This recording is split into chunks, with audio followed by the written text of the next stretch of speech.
ॐ जयन्ती मङ्गला काली भद्रकाली कपालिनी दुर्गा क्षमा शिवा धात्री स्वाहा स्वधा नमोऽस्तु ते।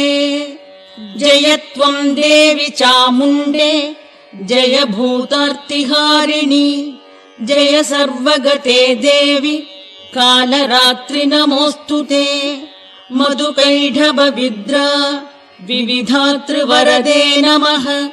रूपं देहि जयं देहि यशो देहि द्विषो जहि महिषासुरनिर्नाशि भक्तानां सुखदे नमः।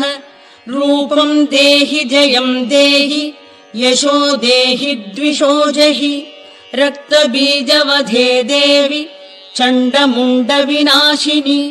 रूपं देहि जयं देहि यशो देहि द्विषो